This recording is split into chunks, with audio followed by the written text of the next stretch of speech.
This is a video of how to change the front discs and pads on a Mk3 Audi TT.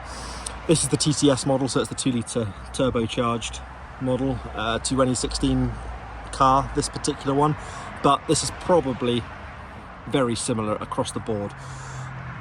In terms of tools that you're going to need, first, a wrench. It's a 17mm wrench to be able to get those studs out. Obviously you're going to need the locking nut tool as well. You will need a ratchet spanner, although that isn't essential. You might just need a bar. You need a 21mm socket to take the caliper off, and you need a T30 Torx head, so the star shape T30, to be able to take the brake disc off. But obviously, as well as jack, ancient piece of equipment, but solid, axle stands, and I've got a couple of other little bits and pieces here. A hammer's quite useful, just to give yourself a bit of extra torque. Screwdriver and the adjustable really are just for leverage. So I'm replacing the discs on this Audi TTS with OEM equipment. So I've got the Brembo discs and matching pads. I've already done the other side, so let's start by taking the wheel off. I always start with the car on the floor in order to take the pressure off the wheel nuts.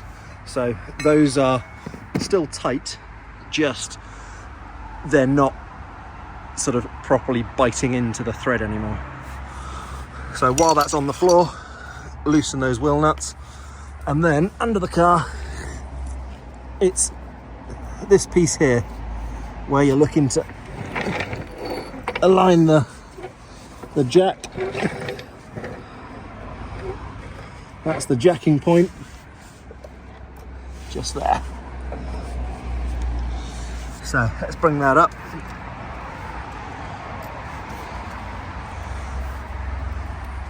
Until the wheel is just off the floor, and then we can proceed to take the rest of the bolts out. Bolts are now out, wheel's still in place, but sometimes you just need to give it a little bit of a nudge. There you go. Always worth wearing gloves as well, because even if these wheels are clean, there's a load of dirt behind the spokes and they just get filthy. So that's I don't know what size that is, 19, 20 inch maybe, 20 inch. And you should be left with this. So as I mentioned, it's the TTS. So to do this, what you need to do, I'll see if I can bring this round here. You need to remove this bolt here and this bolt here. By taking those two bolts off, that entire caliper will come away. What you may find, depending on how worn they are, the brake pads, as you can see, there's not a lot left on these. There is a little bit of material, but not much. And what you might find is when you take those two bolts off, as you go to pull the caliper off, the back of this pad grips this little lip on the disc. It doesn't matter because I'm changing the discs and the pads here. Best thing to do is, why I've got the flathead screwdriver, it doesn't matter on these discs because, as I say, I am going to replace them, but you can just lever these pads back in, which will compress this piston, or these two pistons. They're not overly tight. What you may find is you might have to remove the cover from the brake fluid housing, just to allow somewhere for that oil to go. I've done the other side, I didn't have to, but I might have to on this one. So, and that will allow you to pull these pads out to get over this lip. Just so I can show you again, it is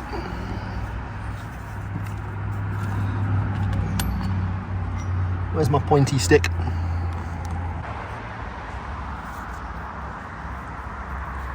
Just so I can show you again, it is this bolt here, 21mm, and looking down it's this bolt here, these two. Sorry if that went a bit echoey, but it's those two bolts to remove this. So that's the first job. You may be able to remove this by just brute force. However, I find a hand on the back of the actual socket just to keep it in place, and a persuasion stick just to knock it down in place. Obviously I do need two hands for this, and I don't have a third person here, or a second person here even, to hold the camera for me. Those bolts are now loose, so you should be able to do it just with your fingers. They're quite long threads, but once they are loose, they are pretty good to get out. As you can see, it's all quite dirty under here.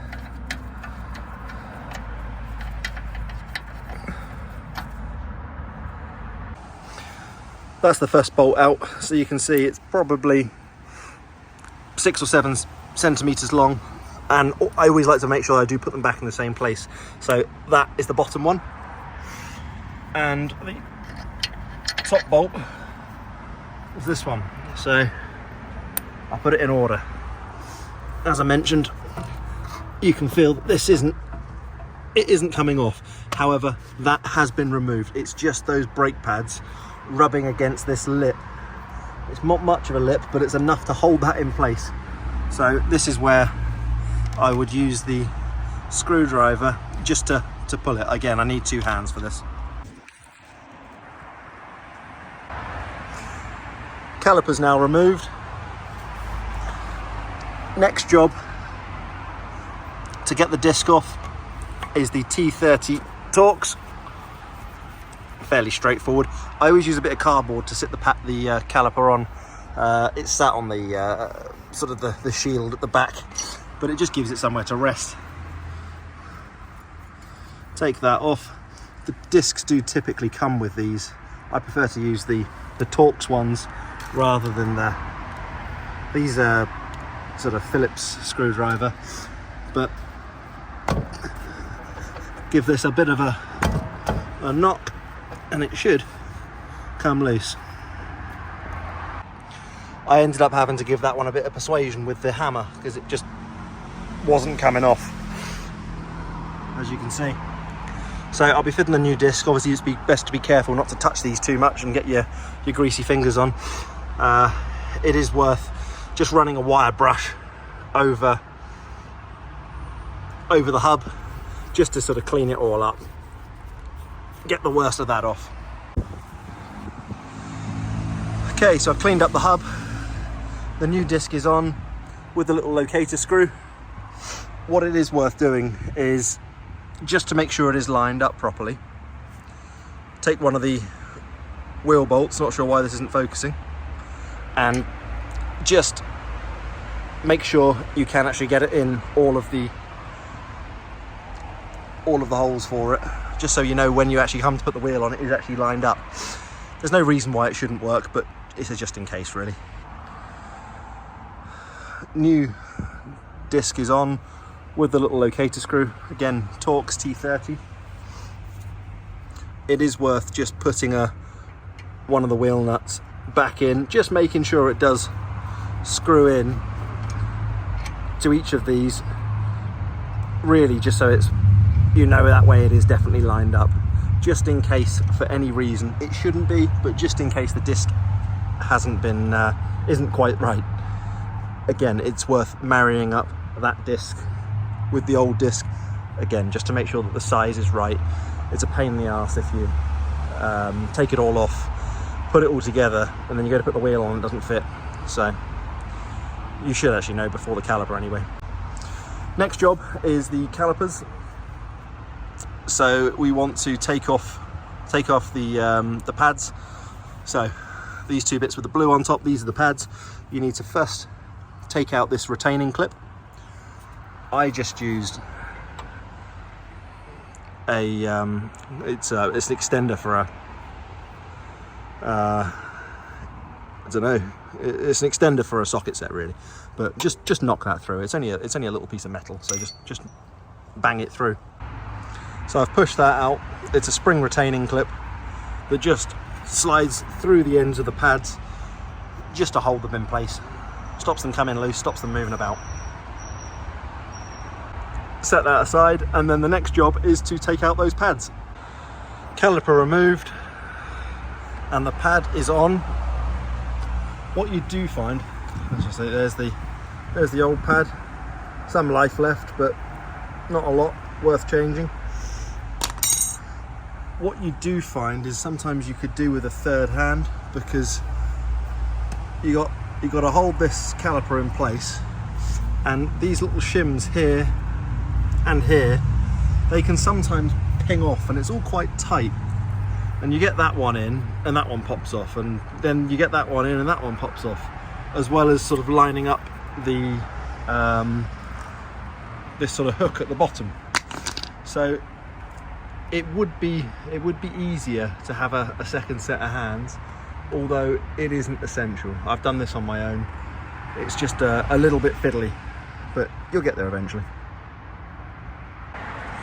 If your car has brake pad sensors, such as this, what you do need to make sure is you have this little cutout here, this little U-shaped cutout, and it needs to be on the back of the caliper. Well, that's the case with this Audi TT anyway.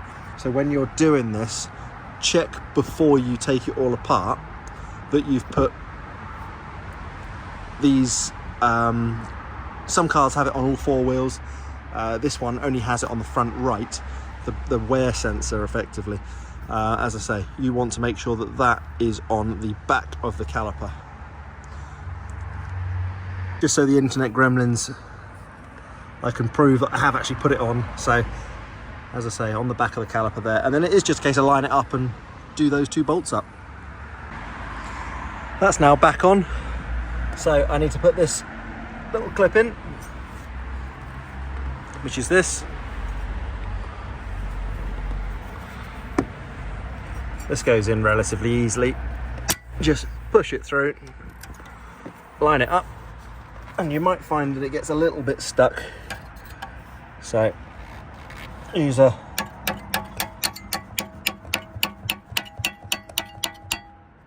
something to give it a push. Once that's in, I needed a second hand to put that pin on the back and give it a little knock with a mallet. But once that's in, check that's in place, and you're good to put the wheel back on. Finally, check everything's tight. I've already taken the axle stand out. Make sure you've got no spare parts anywhere, just in case. And then release. Now that's down the floor, I'll make sure that I've fully tightened each of those wheel nuts, and the level of that has risen, so I just need to make sure I put the cap on.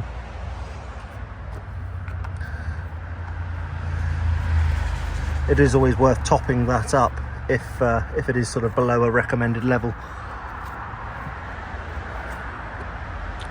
And then finally,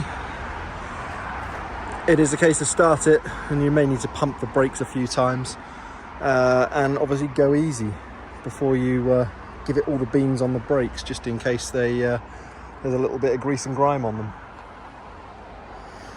I'll do a second video to do the rear brakes, because I understand they're a bit more of a pain for people.